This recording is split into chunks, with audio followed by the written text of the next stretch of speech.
Hai, nama gue Diki dari Fuse Gading Serpong. Jadi topik minggu ini berbicara tentang courageous atau yang bisa diartikan sebagai keberanian. Jadi pada sharing kali ini kita mau membahas bagaimana kita memiliki iman yang excellence sehingga kita bisa memiliki hati yang kuat dan teguh dan kita bisa menghadapi segala masalah dan persoalan dalam hidup kita. Selain itu, kita juga percaya bahwa kekuatan kita untuk memiliki hati yang kuat, hati yang teguh, dan hati yang damai, sejahtera, itu bukan berasal daripada diri kita sendiri, melainkan dari Tuhan yang memberi kita kekuatan. Nah, untuk ayat dari topik minggu ini, ayat utamanya diambil dari Yosua 1 ayat 9. Dalam versi Inggris dikatakan, "Have I not commanded you? Be strong and courageous. Do not be frightened. Do not be dismayed. For the Lord your God is with you wherever you go." Nah, kalau kita artikan ayat tersebut dalam bahasa Indonesia pada awalnya dikatakan, "Bukankah telah kuperintahkan kepadamu?" Di sini Tuhan bilang bahwa ini merupakan perintah dari Tuhan itu sendiri, yang artinya penting dan harus kita lakukan, teman-teman. Lalu ayat lanjutannya berkata, "Janganlah kecut dan tawar hati, sebab Tuhan Allahmu menyertai engkau kemanapun engkau pergi." Di ayat ini Tuhan mengingatkan kita untuk tidak seharusnya kita takut dan tawar hati. Kenapa? Karena Tuhan berjanji bahwa Tuhan selalu bersama-sama dengan kita. Dan Tuhan yang menjaga kita, dan Tuhan yang memberikan kita kekuatan. Dalam hidup, pastinya kita akan sering mengalami banyak masalah. Contohnya mungkin bisa masalah keuangan, bisa masalah pekerjaan, bisa masalah kesehatan, masalah relationship, dan segala macam. Dan pastinya masalah-masalah tersebut merupakan sumber atau akar dari ketakutan kita dan kekhawatiran kita, teman-teman. Dan banyak hal yang kita pikirkan, banyak yang kita prediksi, yang bisa membuat kita jadi takut dan khawatir. Namun kita juga harus menyadari bahwa sebenarnya pada saat kita ketakutan, khawatir, itu artinya kita dalam kondisi yang tidak beriman. Dalam ayat 2 Korintus 5 ayat 7 dalam versi Inggris dikatakan bahwa "For we walk by faith, not by sight." Karena sebagai orang percaya, kita ini berjalan oleh iman, bukan berdasarkan apa yang kita lihat, bukan berdasarkan apa yang kita rasakan. Dalam kitab Amsal 3 ayat 5-6 berkata, "Trust in the Lord with all of your heart and do not lean on your own understanding. In all your ways, acknowledge Him and He will make straight your path." Nah, dalam ayat tersebut dijelaskan bahwa kita harus percaya kepada Tuhan dengan segenap hati, bukan berdasarkan pengertian kita sendiri, bukan berdasarkan apa yang terjadi dalam hidup kita, juga bukan berdasarkan logika kita sendiri, teman-teman. Kalau kita baca di kitab Matius, peristiwa Yesus dan Petrus yang berjalan di atas air, pada awalnya Petrus benar-benar bisa berjalan di atas air. Yang itu artinya bahwa pada saat awal Petrus benar-benar bisa berjalan oleh iman. Namun karena pada akhirnya ada angin kencang yang meniup, hal itu menyebabkan pada akhirnya Petrus tenggelam ke dalam air. Nah, kalau dari kasus tersebut, sebenarnya bisa dibilang kenapa hanya Petrus yang tenggelam, sedangkan di waktu yang sama dan tempat yang sama, ada juga Yesus yang tetap tidak tenggelam. Yang itu artinya sebenarnya penyebab Petrus tenggelam bukanlah ada angin ataupun badai pada saat itu, gitu teman-teman. Sedangkan penyebabnya adalah iman Petrus yang tidak lagi fokus kepada Yesus yang sebenarnya ada di depan dia.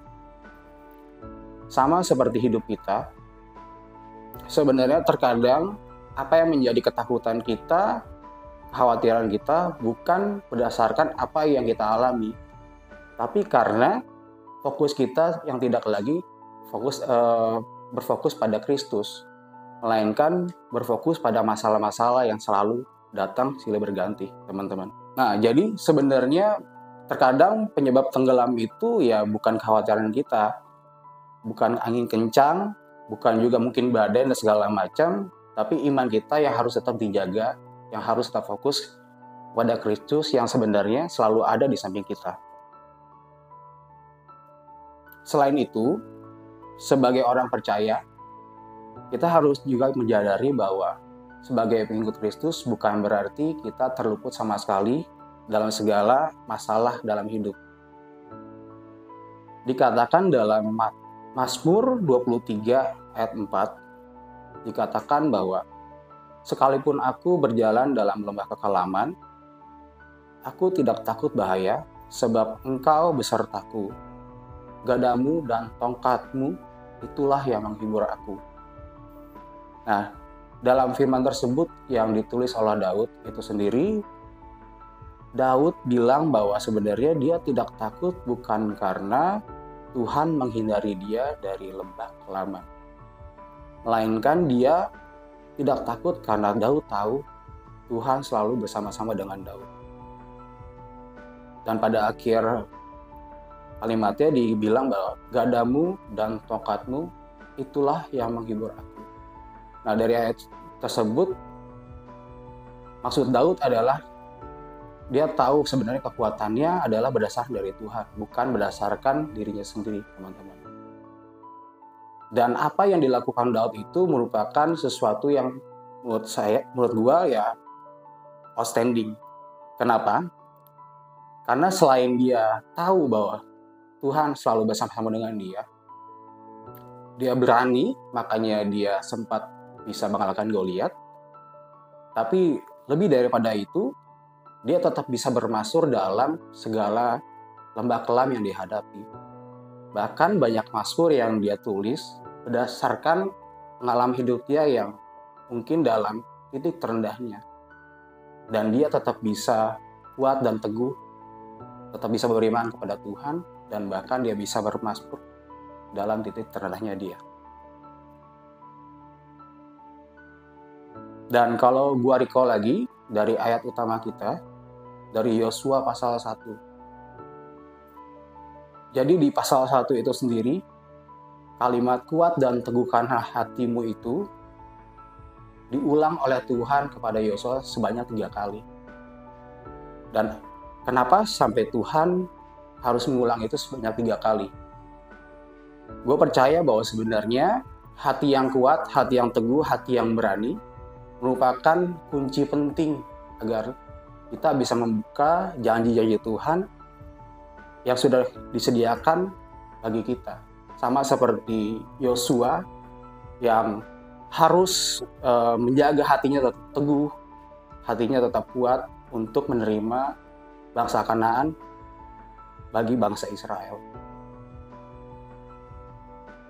Dan kalau kita tarik 40 tahun ke belakang, sebelum Yosua dan bangsa Israel bisa merebut tanah Kanaan, ada peristiwa di mana 12 pengintai yang disuruh oleh Tuhan, dan 12 pengintai itu mengintai tanah Kanaan dari jauh. Namun karena bangsa Kanaan pada saat itu didiami oleh bangsa suku Enak, bangsa yang terkenal kejam dan kuat dan raksasa, pada akhirnya 10 pengintai dari 12 pengintai tersebut merasa takut dan tawar hati, dan hanya 2, yakni Yosua dan Kaleb, yang memiliki iman kepada Tuhan, yang berani dan teguh hatinya. Nah, dari peristiwa itu dapat disimpulkan bahwa hanya ada 2 yang menerima janji Tuhan untuk bisa masuk ke tanah Kanaan. Yang itu artinya untuk kita bisa menerima janji Tuhan, kita harus memiliki hati yang teguh, hati yang kuat, dan hati yang berani. Dan kalau kita bisa sambungkan ke kehidupan kita sehari-hari, mungkin aja sebenarnya kita sering dihadapkan sama janji-janji Tuhan yang sebenarnya sudah ada di depan mata kita. Namun karena kita punya hati yang tidak teguh, hati yang khawatir, hati yang merasa tidak layak, hal itulah yang membuat kita menjadi belum menerima janji-janji Tuhan yang sebenarnya sudah ada di depan kita, di mata kita. Jadi, kalau gue bisa simpulkan dari sharing 2 hari ini, pertama, kekuatan hati dan keteguhan hati dan keberanian merupakan hal yang penting, karena itu merupakan perintah dari Tuhan itu sendiri. Lalu kedua, kita harus senantiasa percaya bahwa Tuhan selalu bersama-sama dengan kita. Walaupun sebenarnya tidak selalu kita bisa rasakan setiap waktu bahwa Tuhan di samping kita, tapi percayalah bahwa Tuhan selalu bersama-sama dengan kita dan selalu memberikan kita kekuatan. Lalu, hati yang kuat, hati yang teguh, keberanian merupakan kunci untuk membuka pintu atas janji-janji Tuhan yang sudah disediakan bagi kita. Dan kita juga harus menyadari bahwa proses menguatkan dan meneguhkan hati bukan hanya tindakan sesekali, teman-teman, tapi merupakan situasi konsisten dan butuh adanya komitmen yang harus kita ingat setiap harinya. Sekian sharing dari gua. Semoga bisa memberkati kalian semua. God bless you.